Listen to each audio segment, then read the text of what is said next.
Hi friends, welcome to my YouTube channel Bangalore Days with Achu. അപ്പോൾ ഇന്ന് നമ്മൾ സിക്കിമിലെ ഫൈനൽ ഡേ ആട്ടോ. അപ്പോൾ ഇപ്പോൾ നമ്മളുള്ളത് ഡാർജിലിങ്ങിലാണ്. അപ്പോൾ നമ്മൾ രാവിലെ ബ്രേക്ക്ഫാസ്റ്റൊക്കെ കഴിച്ചതിന് ശേഷം നമ്മൾ ഫസ്റ്റ് പോയത് അവിടുത്തെ ഒരു ജാപ്പനീസ് ടെമ്പിളിലാട്ടോ. അപ്പോൾ നമ്മുടെ ഹോട്ടലിൽ നിന്ന് ഒരു 10 മിനിറ്റ് ദൂരമുള്ള ഇവിടേക്ക്. അപ്പോൾ നമ്മൾ പോയി ഒരു 8:30 ഒക്കെ ആകുമ്പോൾ ഇറങ്ങി കേട്ടോ ഹോട്ടലിൽ നിന്ന്. അപ്പോൾ നമ്മൾ ഫസ്റ്റ് പോയത് ഇവിടേക്കാണ്. അപ്പോൾ ഇത് രാവിലെ നേരത്തെ ഇത് കാരണം അത്ര വലിയ തിരക്കൊന്നും ഉണ്ടായിരുന്നില്ല. അത്യാവശ്യം നല്ല സ്ഥലമാണ് കേട്ടോ, നല്ല പീസ്ഫുൾ ആയിട്ടുള്ളൊരു സ്ഥലമാണ്. പിന്നെ ഇവിടെ അകത്തൊന്നും അത്ര വലിയ ആൾക്കാരില്ലാത്തത് കാരണം ഫോട്ടോഗ്രാഫിക്കൊന്നും കുഴപ്പമുണ്ടായിരുന്നില്ല കേട്ടോ. അപ്പോൾ നമ്മൾ അകത്തുനിന്ന് കുറച്ച് ഫോട്ടോസും വീഡിയോസൊക്കെ എടുത്തു. അത്യാവശ്യം നല്ല ഒരു വൈബായിരുന്നു. കുറച്ച് നേരം ടൈമൊക്കെ സ്പെൻഡ് ചെയ്തു.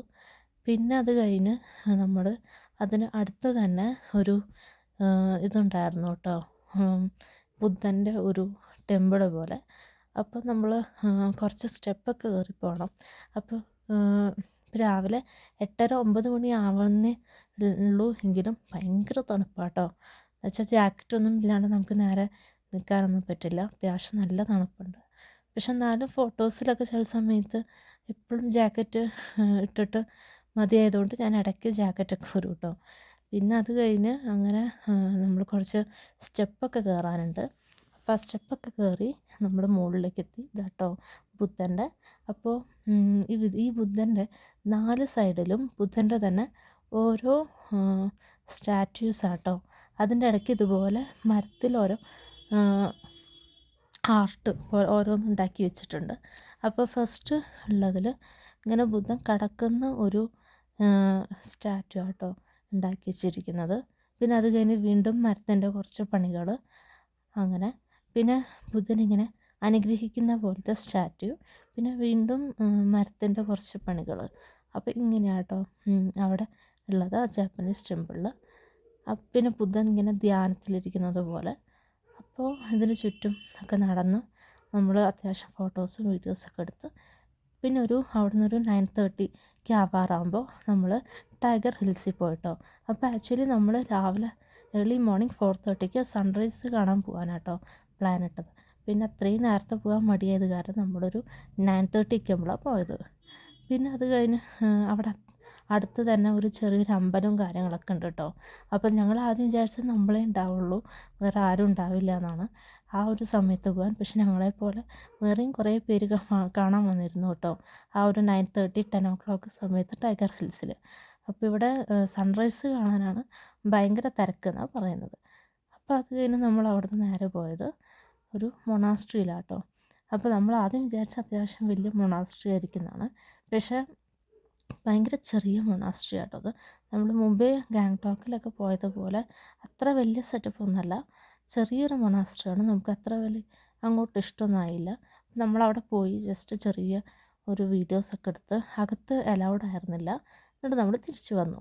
തിരിച്ച് നമ്മൾ പോയിക്കൊണ്ടിരിക്കുന്ന സമയത്ത് വേറൊരു അത്യാവശ്യം വലിയ മൊണാസ്ട്രി കണ്ടു കേട്ടോ. അപ്പോൾ നമ്മൾ അവിടെ ഇറങ്ങിയിട്ട് അതിൻ്റെ ഫ്രണ്ട് ഭാഗമാട്ടോ അത്, ഫ്രണ്ട് ഗേറ്റാണ്. അപ്പോൾ കയറി അവിടെ കുറച്ച് ഇതുപോലത്തെ വലിയ മണികളൊക്കെ വെച്ചിട്ടുണ്ട്. അപ്പോൾ നമ്മൾ കയറി ഇതുപോലത്തെ ഇവിടെ ചെറുതായി ഫോട്ടോസൊക്കെ എടുത്തു. പിന്നെ മെയിൻ ടെമ്പിൾ ഇതാണ്. പക്ഷേ അതിനകത്ത് നമുക്ക് ഫോട്ടോസും വീഡിയോസൊന്നും എടുക്കാൻ പാടില്ല. പിന്നെ അത് മാത്രമല്ല നമ്മളങ്ങനെ കയറിയതുമില്ല. അവിടെ എന്തോ പ്രെയർ നടന്നുകൊണ്ടിരിക്കുകയായിരുന്നു. അപ്പോൾ അകത്ത് ആരെയും കയറ്റിയിരുന്നില്ല കേട്ടോ. എന്നിട്ട് നമ്മൾ ജസ്റ്റ് ഇങ്ങനെ അതിൻ്റെ വരൊക്കെ ജസ്റ്റ് ഒന്ന് പോയി നോക്കി അവിടെ എന്താ നടക്കുന്നത് അങ്ങനെ. പിന്നെ അത് കഴിഞ്ഞിട്ട് നമ്മൾ അതിൻ്റെ അടുത്ത് തന്നെ ഒരു മ്യൂസിയം ഉണ്ട് കേട്ടോ. അപ്പോൾ അവിടെ കയറി മ്യൂസിയത്തിലൊക്കെ അങ്ങനെ ഓരോന്നും കണ്ട് പിന്നെ നമ്മൾ നേരെ പോയത് ഡാർജിലിങ്ങിൽ ടീ ഗാർഡനിലാട്ടോ. അപ്പോൾ ഡാർജിലിംഗ് വെച്ചാൽ ഫേമസ് ആണ് അവിടുത്തെ ടീ പൗഡർ. അപ്പോൾ നമ്മൾ അവിടെ പോയി അവിടെ ഇങ്ങനെ ഡ്രസ്സ് നമുക്ക് റെൻറ്റിന് കിട്ടും. അപ്പോൾ നമുക്ക് ആ ഡ്രസ്സ് ഇട്ടിട്ട് ഫോട്ടോസും വീഡിയോസൊക്കെ എടുക്കാം കേട്ടോ. അപ്പോൾ ഞാനൊന്നും ചെയ്തില്ല കാരണം എനിക്ക് അത്ര വലിയ താല്പര്യം ഉണ്ടായിരുന്നില്ല. അപ്പം ഞങ്ങൾ എക്സ്പെക്റ്റ് ചെയ്ത അത്ര വലിയൊരു ടീ ഗാർഡൻ ഒന്നല്ല, പക്ഷെ എന്നാലും ഓക്കെ എന്ന് പറയാം. പക്ഷെ നല്ല തണുപ്പുണ്ടായിരുന്നു കേട്ടോ. നമ്മൾ ഉച്ചയ്ക്ക് ഒരു 12 മണിക്ക് നമ്മളാണ് പോയത്. അപ്പോൾ പോയി കുറച്ച് നേരം അവിടെ നിന്നു, ഫോട്ടോസൊക്കെ എടുത്തു, വീഡിയോസൊക്കെ എടുത്തു. അത്ര വലിയ തിരക്കൊന്നും ഉണ്ടായിരുന്നില്ല. എനിക്ക് തോന്നുന്നു നമ്മുടെ നാട്ടിലത്തെ മൂന്നാറും ഇതൊക്കെയാണ് കുറച്ചും കൂടെ ഭംഗി എനിക്ക് തോന്നിയത്. ഇവിടെ അത്ര വലിയൊരു പച്ചപ്പോ കാര്യങ്ങളൊന്നും എനിക്ക് തോന്നിയില്ല കേട്ടോ. അപ്പോൾ അതിൻ്റെ അടുത്ത് കുറേ ചായപ്പൊടി ഇതുപോലെ വിൽക്കുന്ന കടകളൊക്കെ ഉണ്ടായിരുന്നു. അപ്പോൾ ഞങ്ങൾ ഒരു കടയിൽ പോയപ്പോൾ അയാൾ ഫ്രഷായിട്ട് അവരുടെ ചായപ്പൊടിയത്തെ ചായ ഞങ്ങൾക്ക് ഇട്ട് തന്നു കേട്ടോ കുടിക്കാൻ. പിന്നെ ഇത് ഇല രൂപത്തിലാണ് കേട്ടോ വിൽക്കുന്നത്. അപ്പോൾ ഞങ്ങൾക്ക് കുറച്ച് കയ്യിൽ മടക്കാനൊക്കെ തന്നു. പക്ഷെ ഞങ്ങളൊന്നും വാങ്ങിച്ചില്ല കേട്ടോ, കാരണം നമ്മൾ ഓൾറെഡി ഗാങ്ടോക്കിൽ നിന്ന് വാങ്ങിച്ചത് കാരണം നമ്മളൊന്നും വാങ്ങിച്ചില്ല.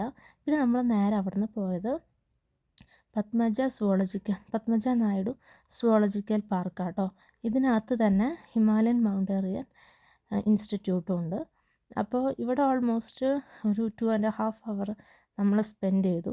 ഇതിനകത്ത് സൂ ഉണ്ട്, മ്യൂസിയം ഉണ്ട്, പിന്നെ ഒരു ഹിമാലയൻ മൗണ്ടേറിയൻ ഇൻസ്റ്റിറ്റ്യൂട്ട് ഉണ്ട് കേട്ടോ.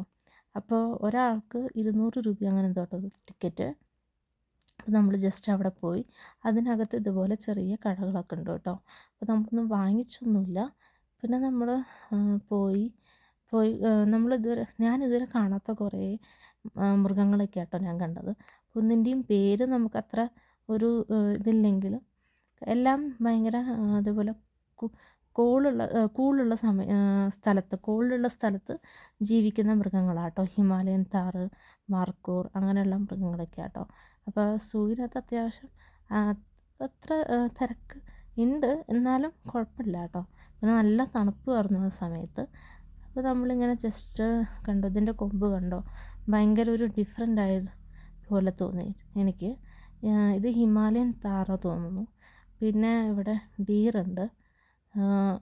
അങ്ങനെ നമ്മൾ കുറച്ച് നേരം ഇവിടെ ഫോട്ടോസും വീഡിയോസൊക്കെ എടുത്ത് ടൈമൊക്കെ സ്പെൻഡ് ചെയ്തു. പിന്നെ അത് കഴിഞ്ഞിട്ട് ഇതിനകത്ത് തന്നെ നമുക്ക് കുറേ ദൂരം നടക്കാനുണ്ട് കേട്ടോ. ഇങ്ങനെ ഓരോന്നിലും കുറച്ച് ദൂരമൊക്കെ നടന്നു. പിന്നെ അതിന് ശേഷം അവിടെ ഹിമാലയൻ മൗണ്ടേറിയൻ ഇൻസ്റ്റിറ്റ്യൂട്ട് ഉണ്ട്. അപ്പോൾ അതിനകത്ത് എങ്ങനെയാണെന്ന് വെച്ച് കഴിഞ്ഞാൽ ഇങ്ങനെ ഹിമാലയയിൽ ഇങ്ങനെ പോകുന്ന ആൾക്കാർ യൂസ് ചെയ്യുന്നതും പിന്നെ ഇതിനു മുമ്പ് പോയ ആൾക്കാരുടെ കഥകളും അവർ ഉപയോഗിച്ചിരുന്ന സാധനങ്ങൾ, പിന്നെ ഇങ്ങനെ എവറസ്റ്റിലോട്ട് ഇങ്ങനെ പോകുമ്പോൾ യൂസ് ചെയ്യുന്ന സാധനങ്ങൾ, അങ്ങനെയുള്ള ഐറ്റംസ് എല്ലാം ഒരു മ്യൂസിയം പോലെ അതിനകത്തുണ്ട് കാണിക്കുന്നതാട്ടോ. അപ്പോൾ നമുക്ക് അതിനകത്ത് ഫോട്ടോസൊന്നും എടുക്കാൻ അലൗഡല്ല, പക്ഷെ എന്നാലും അത്യാവശ്യം നല്ല അടിപൊളിയായിട്ട് കാണാൻ പറ്റും കേട്ടോ. കാരണം അപ്പോഴാണ് നമ്മൾ വിചാരിക്കും ഇത്രയും ഉണ്ടായിരുന്നോ നമ്മുടെ അവിടെ ആൾക്കാർ എവറസ്റ്റിൽ പോയതും പിന്നെ അവർ യൂസ് ചെയ്ത ഐറ്റംസും അങ്ങനെയൊക്കെ. അപ്പം നമ്മൾ അവിടെ തന്നെ ചെറിയൊരു കഫേ ഉണ്ട്. അപ്പോൾ അവിടെ കയറി നമ്മളൊരു റെഡ് വെൽവെറ്റ് കഴിച്ചു കേട്ടോ, വാലൻറ്റൈൻസ് ഡേ സ്പെഷ്യലായത് കാരണം. അപ്പോൾ നമ്മളതെല്ലാം കഴിഞ്ഞ് തിരിച്ച് പിന്നെ പോകുമ്പോൾ അവിടെ ലെപ്പേർഡ്സ് ഉണ്ട് കേട്ടോ. വൈറ്റ് ലെപ്പേർഡുണ്ട്, സ്നോ ലെപ്പേർഡുണ്ട്, പിന്നെ സാധാരണ ലെപ്പേർഡ്സും ഉണ്ട്. അപ്പോൾ നമ്മൾ കുറച്ച് നേരം അവിടെയൊക്കെ നിന്ന് ഫോട്ടോസൊക്കെ എടുത്തു. ഇതാട്ടോ സ്നോ ലെപ്പേർഡ്. അപ്പോൾ ഉള്ളതിൽ വെച്ച് ഏറ്റവും വലുത് എനിക്ക് തോന്നിയത് ഇതാണ്. ഇതിനെ കാണാനാട്ടോ കുറേ ആൾക്കാർ കൂടുതലും ആൾക്കാർ ഇതിൻ്റെ കൂട്ടിന് ഫ്രണ്ടിലാട്ടോ നിന്നിരുന്നത്. അപ്പോൾ നമ്മൾ കുറച്ച് നേരം അവിടെ നിന്ന് ഫോട്ടോസും വീഡിയോസൊക്കെ എടുത്തു. ഇത് സാധാ ലെപ്പേർഡ്. ഇവിടെ ലയണില്ല, ലെപ്പേർഡ്സും ഇതൊക്കെ ഉള്ളൂ കൂടുതലും. പിന്നെ അത് കഴിഞ്ഞ് നമ്മൾ കുറച്ച് നേരം ഇരുന്ന് അപ്പോഴേക്കും ഗാർഡൊക്കെ ഞങ്ങളോട് കൂടുതലുള്ള ആൾക്കാർ വന്ന് സൗണ്ട് ഉണ്ടാക്കി തുടങ്ങിയപ്പോൾ ഗാർഡ് വന്നിട്ട് എല്ലാവരും മാറ്റി കേട്ടോ.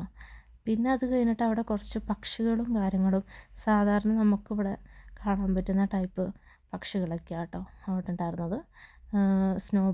ലവ് ബേർഡ്സ് അങ്ങനത്തെ സാധനങ്ങളൊക്കെ. പിന്നെ പാണ്ട ഉണ്ടായിരുന്നു കേട്ടോ അവിടെ. പിന്നെ അവിടെ വേറൊരു മ്യൂസിയം ഉണ്ട്. ആ മ്യൂസിയം ബംഗാൾ നാഷണൽ മ്യൂസിയമാണ്. എന്നുവെച്ചാൽ മൃഗങ്ങളുടെ സ്കെൽട്ടൺ, അതേപോലെ അവരുടെ തൊലികൾ, അങ്ങനെയുള്ള ഐറ്റംസ് എല്ലാം ഉള്ള ഒരു മ്യൂസിയമാണ്.